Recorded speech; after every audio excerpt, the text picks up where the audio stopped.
ਜਾਨਵਰਾਂ 'ਚ ਫੋੜਿਆਂ ਵਾਲੀ ਬਿਮਾਰੀ ਯਾਨੀ ਲੰਪੀ ਸਕਿਨ ਡਿਜ਼ੀਜ਼ ਪਹਿਲੇ ਸੁਣ ਰਹੇ ਸੀ ਕਿ ਇਹ ਦੂਰ ਦਰਾਜ਼ ਇਲਾਕਿਆਂ 'ਚ ਆ ਰਹੀ, ਲੇਕਿਨ ਯਕੀਨ ਹੁਣ ਹੋਇਆ ਜਦੋਂ ਇਹ ਖੁਦ ਵੇਖੇ ਕੇਸ ਵੀ ਵੇਖੇ, ਜਾ ਕੇ ਉਹਨਾਂ ਦਾ ਟ੍ਰੀਟਮੈਂਟ ਕੀਤਾ, ਉਹ ਵੀ ਦੇਸੀ ਤਰੀਕੇ ਨਾਲ।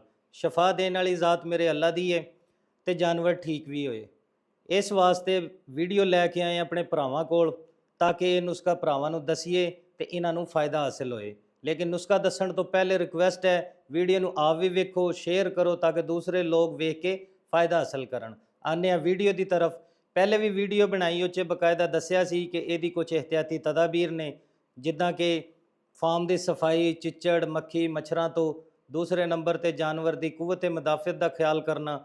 ਤੀਸਰੇ ਨੰਬਰ ਤੇ ਅਹਿਮ ਜਿਹੜੀ ਹੈ ਉਹ ਹੈ ਵੈਕਸੀਨ। ਅਗਰ ਕਿਸੇ ਫਾਰਮਰ ਨੇ ਵੈਕਸੀਨ ਨਹੀਂ ਕਰਾਈ ਤੇ ਬਰਾਏ ਮਿਹਰਬਾਨੀ ਉਹ ਜਾਨਵਰ ਦੀ ਵੈਕਸੀਨ ਲਾਜ਼ਮੀ ਕਰਾਏ, ਕਿਉਂਕਿ ਇਹ ਵਾਇਰਲ ਬਿਮਾਰੀ ਹੈ, ਕਦੋਂ ਅੱਪੜ ਹੈ ਪਤਾ ਨਹੀਂ ਲੱਗਦਾ। ਤੇ ਆਨੇ ਆ ਨੁਸਖੇ ਦੀ ਤਰਫ। ਨੁਸਖੇ 'ਚ ਕਿਹੜੀ ਕਿਹੜੀ ਸ਼ੈ ਸ਼ਾਮਿਲ ਹੈ। ਪਹਿਲੇ ਨੰਬਰ ਤੇ ਤੁਸੀਂ ਲੈਣੀ ਹੈ ਦਹੀਂ। 1 ਕਿਲੋ ਦਹੀਂ ਲੈਣੀ ਹੈ ਬੜੇ ਜਾਨਵਰ ਵਾਸਤੇ। ਉਹਦੇ ਵਿੱਚ ਸ਼ਾਮਿਲ ਕਰਨਾ ਹੈ ਕੁਸੂ ਦਾ ਤੇਲ। ਬੜੇ ਜਾਨਵਰ ਵਾਸਤੇ 200 ਗ੍ਰਾਮ। ਅਗਰ ਜਾਨਵਰ ਛੋਟਾ ਹੈ ਤੇ ਤੁਸੀਂ 100 ਗ੍ਰਾਮ ਤੱਕ ਐਡ ਕਰ ਸਕਦੇ ਹੋ। ਤੇਲ ਨੂੰ ਦਹੀਂ 'ਚ ਸ਼ਾਮਿਲ ਕਰਕੇ ਅੱਛੀ ਤਰ੍ਹਾਂ ਫੈਂਟ ਲੈਣਾ। ਨਾਲ ਇੱਕ ਐਲਵੀਜੈਸ ਸ਼ਾਮਿਲ ਕਰ ਲੈਣਾ। ਅੱਛੀ ਤਰ੍ਹਾਂ ਮਿਕਸ ਕਰਕੇ ਜਾਨਵਰ ਨੂੰ ਦੇ ਦੇਣਾ।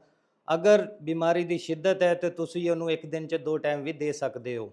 ਮੇਰੇ ਅੱਲਾ ਨੇ ਚਾਹਿਆ ਤੇ ਬਿਮਾਰੀ ਖਤਮ ਹੋਏਗੀ, ਜਾਨਵਰ ਠੀਕ ਹੋਣਗੇ, ਫਾਰਮਰ ਦਾ ਮਾਲੀ ਨੁਕਸਾਨ ਨਹੀਂ ਹੋਏਗਾ, ਉਹਨੂੰ फ़ायदा ਹੋਏਗਾ।